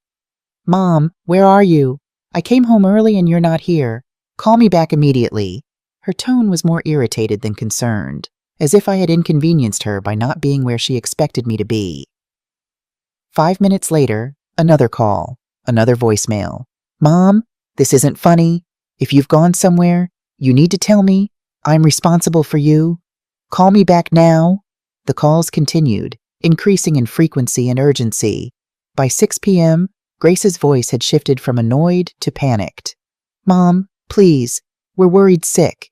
If you can hear this, please call us. We don't know where you are or if you're okay. The neighbors haven't seen you. Please call." I felt a twinge of guilt at her apparent distress, but reminded myself of the emails I'd seen, of their detailed plans to ship me off to Fernwood in 5 days' time. Her concern now was not for my well-being, but for the disruption of her carefully laid plans. At 7 p.m., a new voicemail. This one from Caleb. "Michelle, this has gone on long enough. Whatever game you're playing, it needs to stop. Grace is upset. The kids are asking questions. If you don't call back within the hour, we're calling the police to report you missing." His thinly veiled threat didn't frighten me. In fact, it confirmed I had made the right decision. I was not a wayward child or a criminal to be threatened back into compliance. Shortly after 8 p.m., my attorney called again. "Mrs. Nelson, I've received a call from your daughter. She's frantic, claiming you've disappeared and may be cognitively impaired or in danger." "Did you tell her where I am?" I asked, suddenly anxious. "No," he assured me. "I explained that you are a client of mine, that you are safe, of sound mind, and have chosen to leave her home of your own free will. I informed her that you do not wish to disclose your location at this time, and that all communication should go through my office." How did she react? I held my breath, waiting for his answer. "Not well," he admitted. "She threatened legal action, claimed you were being manipulated, insisted you weren't capable of making these decisions. I reminded her that we have medical documentation proving otherwise, and that forcing you to return would constitute elder abuse." Elder abuse. The term sent a chill through me. Was that what I had experienced? The financial exploitation, the isolation, the humiliation, they all fit the definition I'd read about in pamphlets at the senior center. "Thank you, Michael," I said sincerely. "I appreciate your handling this." "It's my job," he replied simply. "But Mrs. Nelson, Michelle, you should prepare yourself. This likely isn't over. Your daughter struck me as determined." His prediction proved accurate. Around 10 p.m., as Margaret and I were having tea in her kitchen, the doorbell rang. Margaret peeked through the curtains and turned to me, her expression grim. "It's Grace," And Caleb, my heart began racing. How did they find me? Your daughter was always resourceful, Margaret said, a hint of admiration in her voice despite the circumstances. What do you want to do? You don't have to see them. I considered my options. I could hide in my room, let Margaret send them away. I could call the police if they refused to leave. I could continue avoiding the confrontation that was inevitably coming. But avoidance had never been my way. Not really. I had avoided conflict with Grace for too long. And look where it had led us. I'll speak to them, I decided, rising from my chair. But on my terms. Here, where I feel safe. With you present. Margaret squeezed my hand. I'm right here with you. Taking a deep breath, I nodded for her to open the door. Grace burst in the moment the door opened, her face flushed, eyes wild with a mixture of anger and what might have been genuine concern. Mom, she cried, rushing toward me. What are you doing? Why did you leave like that? Do you have any idea how worried we've been? Caleb followed more slowly, his expression calculating as he took in Margaret's home and my composed posture at the kitchen table.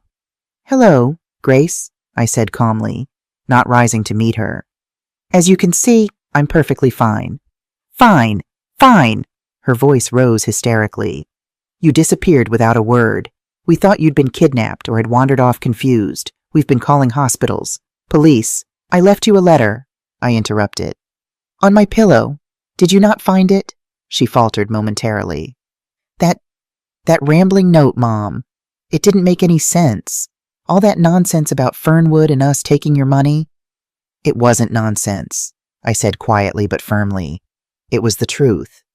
I know about your plans to send me to Fernwood on the 15th. I know about the new power of attorney you plan to have me sign. I know everything. Grace. The color drained from her face. Behind her, Caleb stepped forward, his demeanor shifting to something more aggressive. What have you been telling her? He demanded of Margaret, who stood calmly by my side. I've told her nothing she didn't already discover for herself, Margaret replied evenly. I reached into my pocket and withdrew my phone, pulling up the emails I had forwarded from Grace's account. Your conversations with Christina about Fernwood, your discussion of how to trick me into going there by claiming it was temporary during renovations, your plans to access my pension after I was gone. Grace's shocked expression confirmed what I already knew. She had never expected me to find this evidence. Never imagined I was capable of such initiative. Those were private emails, she stammered. You had no right, and you had no right to plan my life without my knowledge or consent, I countered. No right to take my money, to humiliate me, to treat me as if I were already incapacitated. Caleb's face had darkened with anger. This is ridiculous. You're clearly confused and being manipulated by your friend here. We're taking you home. He took a step toward me, but Margaret moved between us. I suggest you stop right there. Mr. Mitchell, Michelle has made her decision, and she's well within her rights to do so. She's an elderly woman who needs care, Grace protested, tears now streaming down her face. Mom, please, you're not thinking clearly. Come home with us, and we can talk about all this. I am thinking more clearly than I have in years, I replied. And I'm not coming back.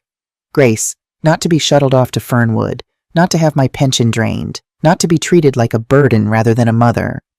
Is this about Christmas Eve? She asked incredulously. I told you I was sorry about that. It was just stress talking.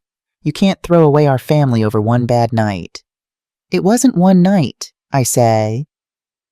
My voice steady despite the emotion building in my chest. It was 3 years of small cruelties, of isolation, of treating me as a source of income rather than a person deserving of respect. I stood up then, facing my daughter fully. I've revoked your access to my accounts. I've redirected my pension to a new bank. I've revoked the power of attorney and established legal protections to prevent you from claiming I'm incompetent. I've reclaimed control of the rental income from our old house. With each statement, I watched Grace's expression shift from disbelief to understanding to a kind of panicked calculation. Mom, she said, her voice dropping to a pleading whisper. We need that money. The mortgage, the kids' activities, Caleb's car payment. Then perhaps you should have treated the source of that money with more dignity, I replied simply. Caleb's patience had clearly run out. This is absurd. You're coming home with us right now, even if I have to carry you. He took another step forward, but Margaret had already reached for her phone. One more step, Mr. Mitchell, and I call the police. Attempted kidnapping is a serious charge. He froze, visibly weighing his options. Grace put a restraining hand on his arm. Caleb, don't, she murmured. Not like this. She turned back to me, her expression hardening. Fine, Mom. Stay here if that's what you want, but don't expect to see Emma and Ethan again. You've chosen your pride over your grandchildren. The threat struck deeper than she could know, but I had anticipated it. That's your choice, Grace. But remember, they'll grow up. They'll ask questions about why Grandma disappeared. What will you tell them? That you shipped me off to a facility because my presence was inconvenient? That you needed my pension more than you needed me? For the first time, uncertainty flickered across her face. You don't understand, she said weakly. We were trying to do what was best for everyone. No, I corrected gently. You were doing what was easiest and most profitable for yourselves. And now I'm doing what's best for me. Caleb tugged at Grace's arm. Come on, this is going nowhere. She's made her choice. He glared at me with undisguised hostility. Don't come crawling back when you realize you can't manage on your own. I believe Michelle has managed quite well so far. Margaret interjected. Now, I think it's time for you both to leave. After they had gone, closing the door with a force that rattled the windows, I sank back into my chair, suddenly exhausted. The confrontation had drained me, leaving me hollow yet somehow lighter. You did well, Margaret said, sitting beside me and pouring fresh tea into my cup. Very well indeed. Did I wondered aloud, watching the steam rise from my cup. I've just lost my daughter, possibly my grandchildren. You lost your daughter long before tonight, Margaret said gently, the moment she began seeing you as a resource rather than a mother. As for the grandchildren, give it time. Truth has a way of surfacing, especially with children involved. I nodded, too emotionally spent to argue. The future stretched before me uncertain, yes, but also open with possibilities I hadn't allowed myself to consider in years. I had taken the first step toward reclaiming my life, my dignity, my sense of self. The path ahead wouldn't be easy, but for the first time since James died, I was walking it on my own terms. That night, in my small but safe new room, I slept without dreams, wrapped in the peace that comes from knowing you have finally stood up for yourself, no matter the cost. The weeks following my departure from Grace's house were a strange mix of liberation and loss. I would wake each morning momentarily disoriented, expecting to hear the familiar sounds of Emma practicing piano or Ethan's cartoon shows blaring from the living room. Instead, I heard the gentle ticking of Margaret's grandfather clock and the distant hum of traffic on Lincoln Avenue. My small room quickly became a sanctuary.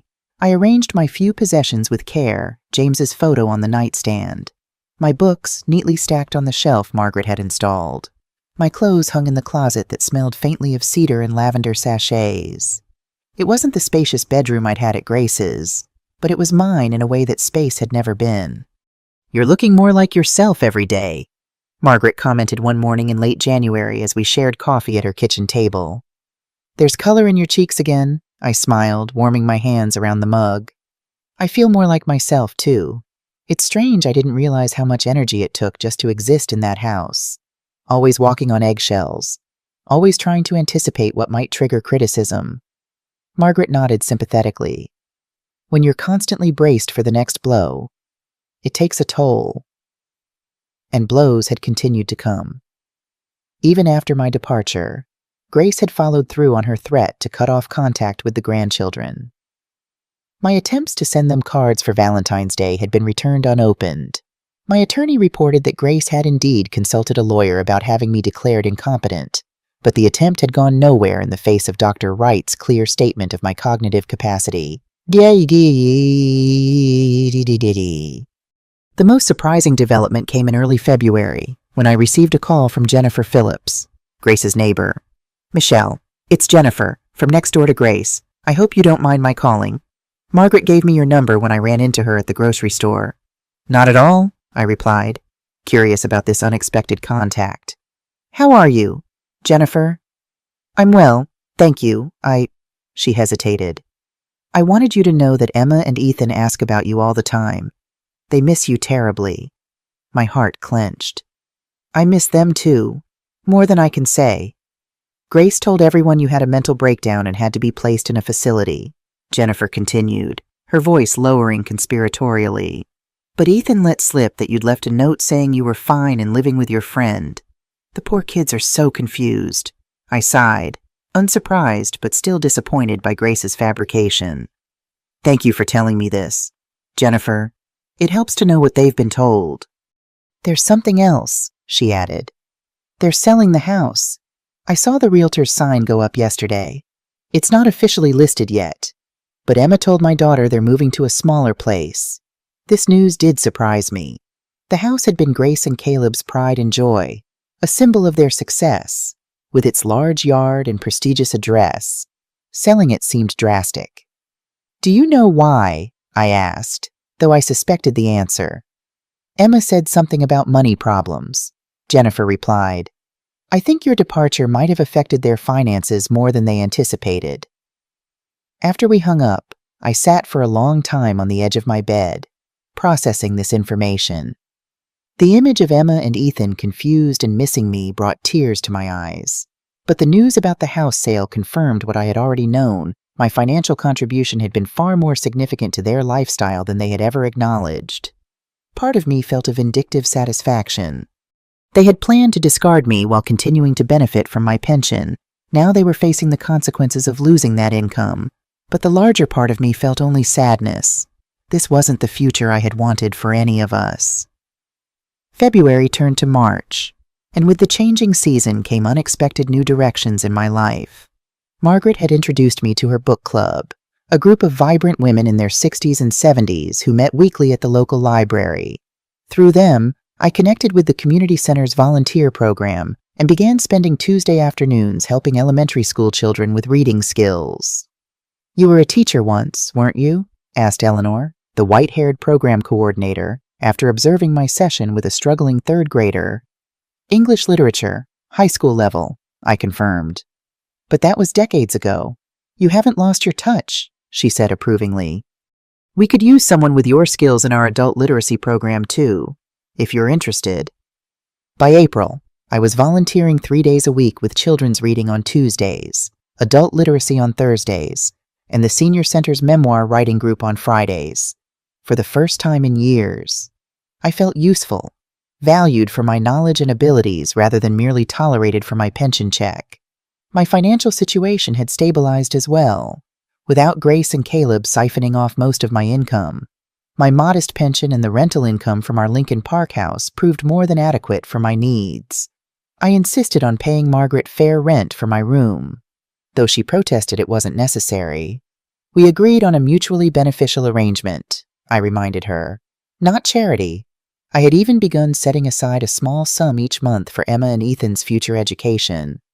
They might not be in my life now, but someday, I hoped.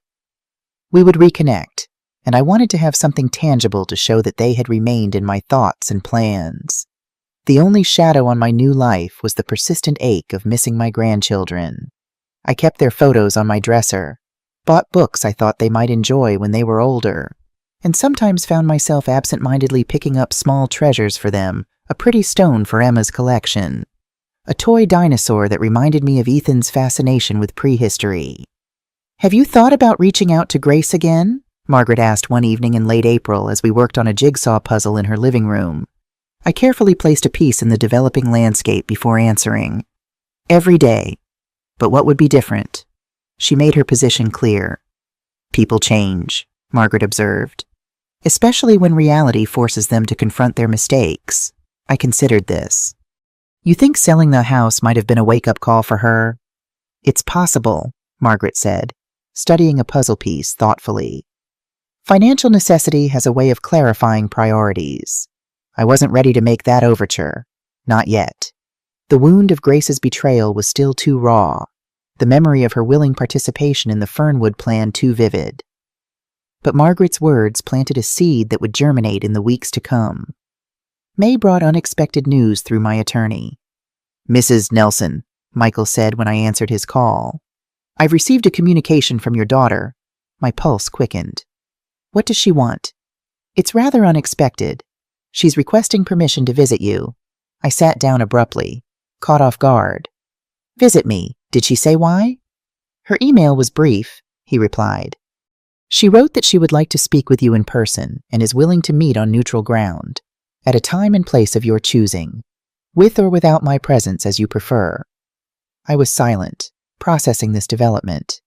"You don't have to decide immediately," Michael continued. "Take some time to think about it. And remember, you're under no obligation to see her if you don't wish to." After hanging up, I walked to the small park across from Margaret's townhouse. Spring was in full bloom, the trees laden with fresh green leaves, daffodils nodding in the breeze. I found an empty bench and sat, watching a young mother pushing a toddler on a swing nearby. Why now? After months of silence, what had changed?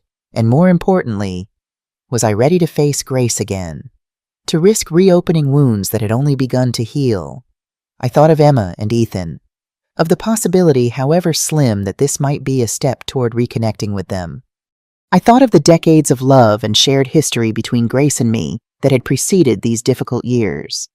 And I thought of James, of what he would advise if he were here. "Give her a chance to explain," I could almost hear him say, "not for her sake, but for yours, so you can move forward without wondering." That evening, I asked Margaret's opinion. "It's entirely your decision," she said carefully, "but I think there might be value in hearing what she has to say, as long as you're well protected." "What do you mean by well protected?" I asked. "Meet in public, have someone with you, me, or your attorney, or both. Set a time limit in advance, and most importantly, be clear about your boundaries before you go." Her practical approach helped calm my swirling thoughts. I could agree to this meeting without committing to anything further. I could listen without being obligated to forgive. I could maintain the autonomy I had fought so hard to reclaim. The next day, I called Michael and asked him to arrange a meeting for the following week. "A public place," I specified. "Perhaps the cafe near your office, and I'd like you to be present, at least initially." When he confirmed the arrangements Wednesday at 2 p.m. at Lakeside Cafe, I felt a mixture of anxiety and resolve. Whatever Grace wanted to say, I would listen with an open mind but a guarded heart. The day of our meeting dawned sunny but cool, a perfect Chicago spring day. I dressed with care in a cornflower blue blouse that James had always said brought out my eyes, paired with navy slacks and comfortable walking shoes. I wore the pearl earrings he had given me on our 30th anniversary and applied a light touch of makeup not to impress Grace, but to remind myself of my own worth and dignity. Margaret drove me to the cafe, promising to return in exactly 1 hour. "Call if you need me sooner," she instructed as I got out of the car. "I'll be shopping just 2 blocks away." Michael was already waiting at a corner table when I arrived, his briefcase open as he reviewed some papers. He stood when he saw me, offering a reassuring smile. "Mrs. Nelson, you look well." "Thank you, Michael, and thank you for being here." He checked his watch. "Your daughter should arrive any moment. Would you like coffee while we wait?" I had just received my tea when the cafe door opened and Grace entered.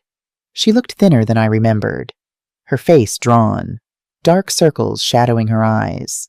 She wore a simple gray dress I didn't recognize more subdued than her usual bold style, and her hair was pulled back in a practical ponytail rather than the carefully styled waves she had favored. Her eyes found mine immediately, and for a moment she hesitated, uncertainty written across her features. Then she approached our table with measured steps. "Mom," she said softly, her voice catching slightly. "Thank you for agreeing to meet." Michael stood, extending his hand professionally. "Ms. Harris, I'm Michael Abernathy, your mother's attorney. I'll give you some privacy shortly. But first, I want to ensure we're all clear on the parameters of this meeting." Grace nodded, taking the seat opposite me. "Of course." "Mrs. Nelson has agreed to hear what you have to say," he continued. "She has not committed to any particular outcome from this conversation. If at any point she wishes to end the meeting, that decision will be respected immediately and without question. Is that clear? Perfectly clear, Grace replied, her gaze never leaving my face. I'm just grateful for the opportunity to speak with her. Michael looked to me questioningly. I nodded slightly, and he gathered his papers. I'll be at that table by the window if you need me, he said, indicating a spot with a clear view of our table, but out of earshot. And then Grace and I were alone together for the first time since that confrontation in Margaret's kitchen nearly 4 months ago. For a long moment, neither of us spoke. I sipped my tea, studying my daughter's face, noting the new lines around her mouth, the tension in her shoulders. She looked older, wearier, stripped of the polished confidence I had grown accustomed to seeing. Finally, she broke the silence. I don't know where to begin, she admitted, her fingers fidgeting with a paper napkin. I've rehearsed this conversation 100 times, but now that I'm here, why don't you start with why you wanted to see me? I suggested, keeping my voice neutral. She nodded, taking a deep breath. First, I need to tell you that I'm sorry. So deeply. Genuinely sorry for how I treated you. For the plans Caleb and I made. For everything. What I did was inexcusable. I remained silent, waiting for her to continue. After you left, everything fell apart, she went on. Not just financially, though that was certainly part of it. We had to sell the house. We're in a 2-bedroom apartment now, less than half the size. Emma and Ethan share a room. She gave a small, humorless laugh. Caleb sleeps on the couch. Jennifer mentioned you had sold the house, I said. I'm sorry it came to that. She looked surprised. You've spoken to Jennifer. She called me. She was concerned about the children. Grace's eyes filled with tears. They miss you terribly. Ethan still asks every night when Grandma is coming home. Emma, her voice broke. Emma found your letter under her pillow. The one you left saying you loved her. She sleeps with it under her pillow every night. The image pierced my heart, but I steeled myself. You told them I had a mental breakdown. She had the grace to look ashamed. I was angry and hurt and trying to save face. I told the neighbors that, yes.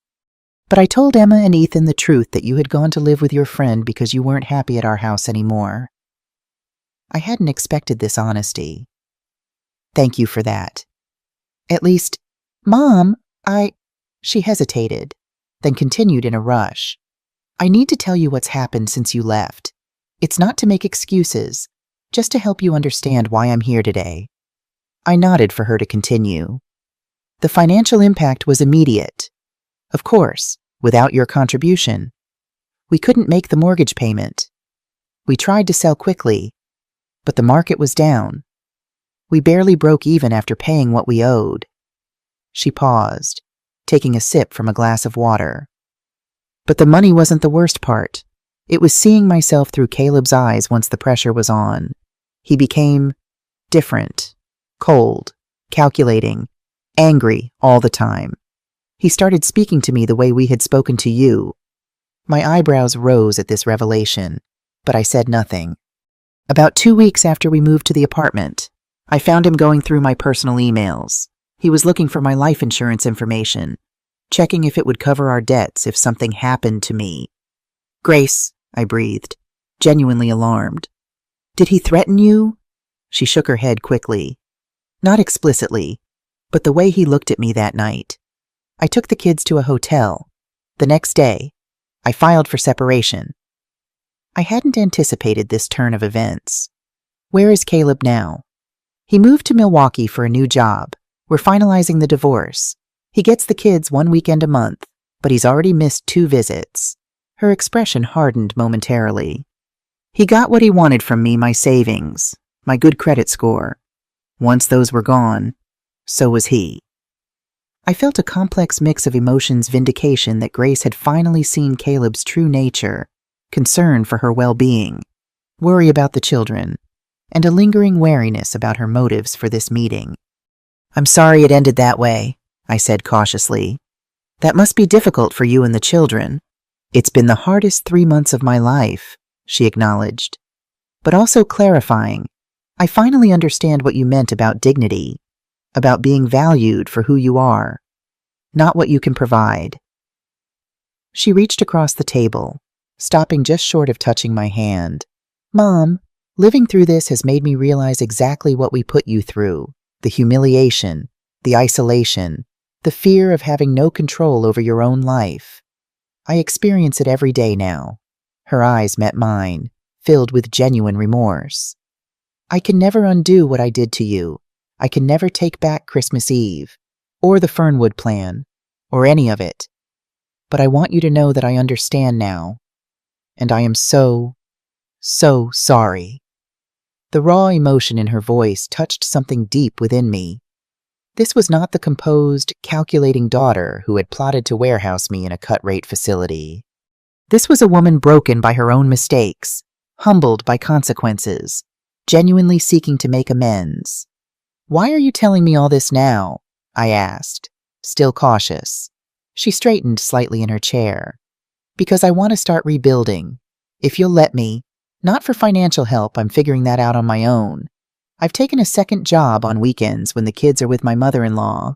We're managing. Just barely. But we're managing. Then what do you want from me, Grace? A chance, she said simply.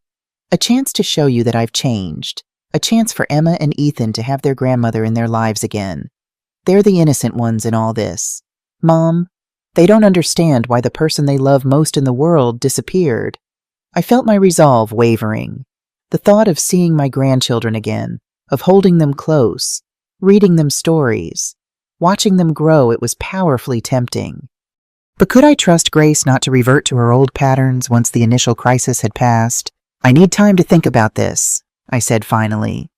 It's not a simple decision, she nodded, accepting this without protest. I understand. I wouldn't trust me either.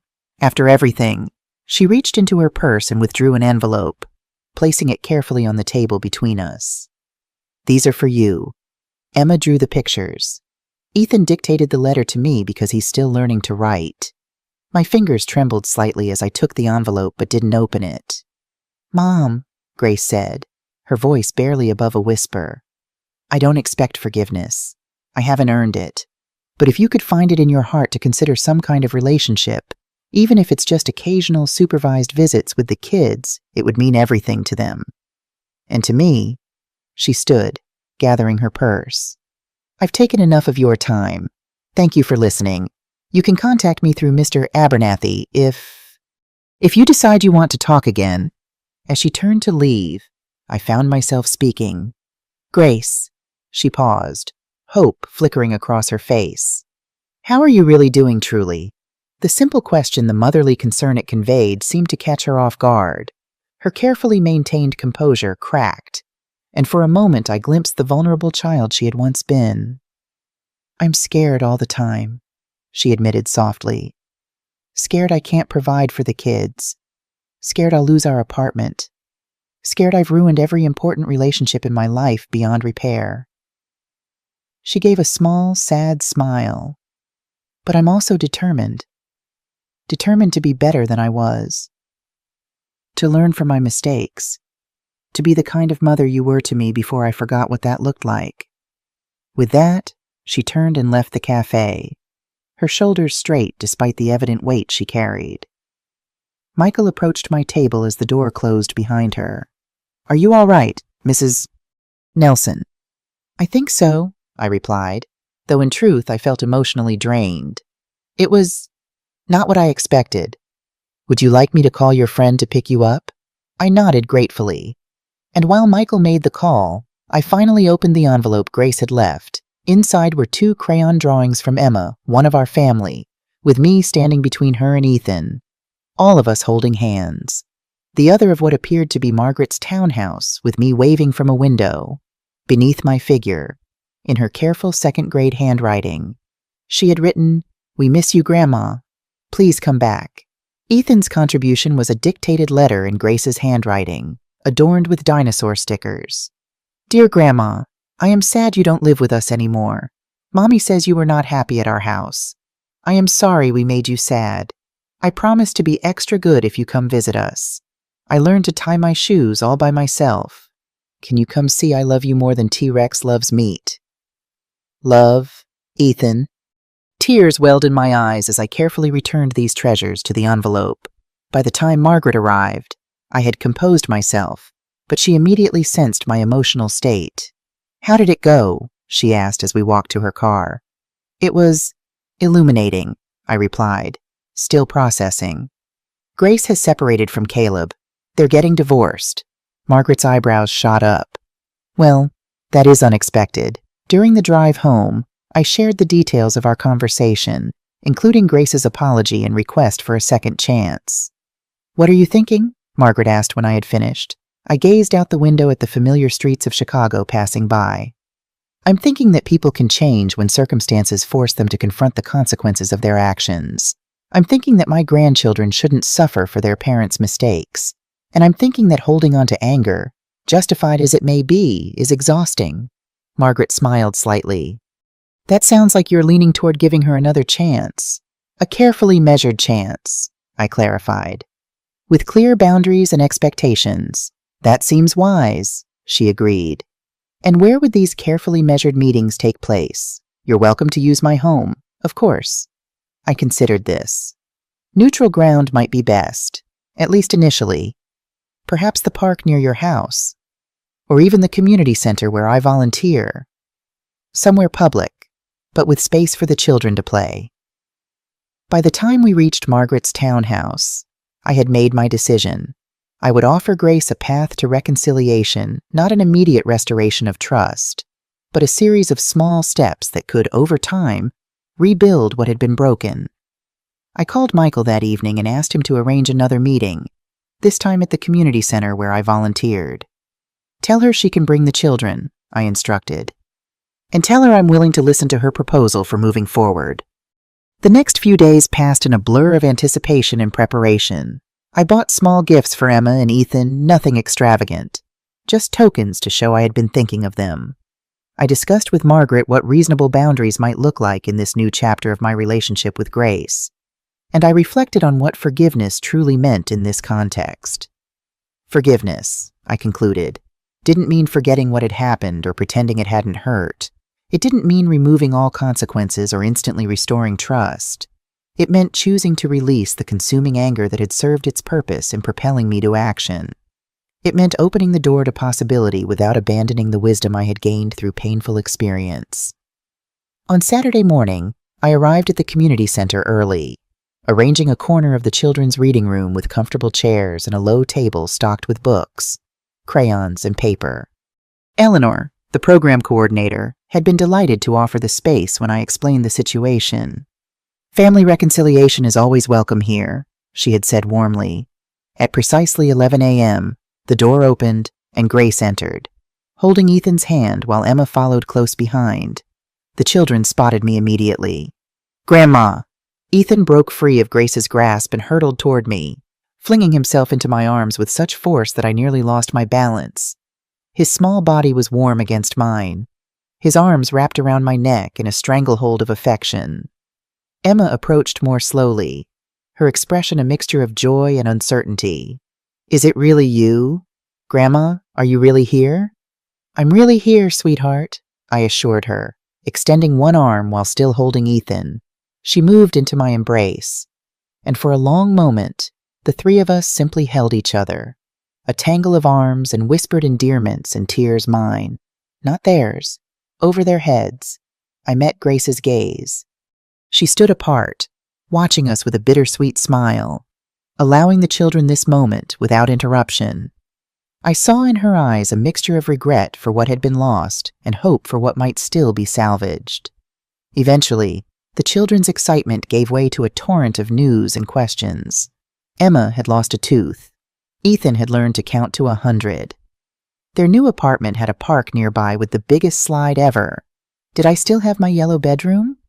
Why didn't I come to their new home? Could they visit me at Margaret's house? Did Margaret have cookies? I answered their questions as honestly as I could while keeping my explanations age-appropriate. Yes, I had a new room, but it wasn't yellow. No, I hadn't visited their new apartment yet, but perhaps I might someday. Yes, They could visit Margaret's house when the time was right. And yes, she did indeed have Cookie's chocolate chip, their favorite. As they settled in with books and drawing materials, Grace and I moved to a pair of chairs slightly removed from the activity table but still within sight of the children. "Thank you for this," she said quietly. "Seeing them with you again. It's how it should be." "They're remarkable children," I replied. "You've raised them well, despite everything." She accepted this qualified compliment with a nod. "I'm trying to do better by them, and by you, if you'll let me." "That's why we're here," I said, "to discuss what moving forward might look like." Over the next hour, while Emma and Ethan drew pictures and explored the bookshelves, Grace and I negotiated the terms of our new relationship. We agreed to regular supervised visits at the community center once a week initially, with Margaret or Eleanor present. Grace would not ask for financial assistance, and I would not offer it, though I did mention the education fund I had started for the children. "That's incredibly generous," she said, her voice thick with emotion. "They'll need it. College costs keep rising, and I'm still paying off my own student loans." "It's not generosity," I corrected gently. "It's grandmotherhood. It's what James and I always planned to do for your children." As our allotted time drew to a close, I presented Emma and Ethan with the small gifts. I had brought a journal with butterflies on the cover for Emma, a set of realistic dinosaur figurines for Ethan. Their delight was payment enough for the modest expense. "When will we see you again, Grandma?" Emma asked as they prepared to leave. "Next Saturday," I promised. "Same time? Same place? I'll be waiting for you." As Grace gathered their belongings, she hesitated, then asked the question that clearly weighed on her mind. "And after that, where do we go from here?" I considered my answer carefully. "One step at a time, Grace. We rebuild trust slowly, deliberately, with honesty on both sides." I can't predict where this path leads, but I'm willing to walk it with you, for the children's sake, and perhaps, eventually, for our own. She nodded, accepting these terms without protest. That's more than I had dared to hope for. After they had gone with hugs and promises of return from the children, a tentative smile from Grace, I sat alone in the reading room, surrounded by the books and drawings and lingering energy of our reunion. Eleanor found me there, contemplatively sipping the tea she had brought. "Successful?" she asked, taking the chair Grace had vacated. "A beginning," I replied. "A fragile one, but genuine, I think." "Beginnings are always fragile," she observed. "That doesn't make them any less important." As I gathered my things to meet Margaret, who would drive me home, I reflected on the journey that had brought me to this point. From the humiliation of Christmas Eve to the dignity of setting my own terms for reconciliation. From the exploitation I had suffered to the autonomy I had reclaimed. From the pain of betrayal to the cautious hope of renewal. I had lost much the comfortable illusion of family harmony, the easy trust I once placed in my daughter, the daily presence of my grandchildren in my life. But I had gained something invaluable, the knowledge that I was stronger than I had believed, more capable than others had assumed, and worthy of the respect I had finally demanded. The path ahead remained uncertain. Grace's transformation might prove temporary, a reaction to immediate crisis rather than a fundamental change. Our carefully reconstructed relationship might face new challenges as circumstances evolved. The wounds of the past might reopen with unexpected triggers, but I would face whatever came with clear eyes and firm boundaries, secure in the knowledge that I had fought for and won the most important battle of my later years, the battle for my own dignity. As Margaret drove us home through the sun-dappled streets of Chicago, I thought of James and what he would make of all that had transpired. I could almost hear his voice, gentle but firm. "You did the right thing, Michelle, both in leaving and in opening the door to return. A mother's love doesn't die, but it shouldn't come at the cost of her self-respect." "Penny for your thoughts?" Margaret asked as we neared her townhouse. I smiled, feeling the weight of the past months lifting slightly from my shoulders. "I was just thinking that dignity can't be stolen, not really. It can be assaulted, threatened, even temporarily obscured. But in the end, it remains within us." waiting to be reclaimed. Margaret nodded, understanding without need for elaboration. And you've reclaimed yours beautifully. That evening, as I sat in the small garden behind Margaret's townhouse, watching the sunset paint the Chicago skyline in hues of gold and pink, I felt a sense of peace that had eluded me for years. Not the peace of perfect resolution life rarely offers that luxury, but the deeper peace that comes from standing in your truth, from honoring your worth, from refusing to be diminished by others' limitations. At 67, I had begun again, not the carefree beginning of youth or the optimistic beginning of middle age, but the hard-won, clear-eyed beginning of wisdom. A beginning built on the understanding that love without respect is not love at all.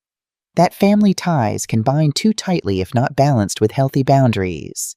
That it is never too late to stand up for yourself, to reclaim your voice, to insist on your dignity. As the last light faded from the sky, I whispered a promise to myself, to James's memory, to the uncertain future stretching before me.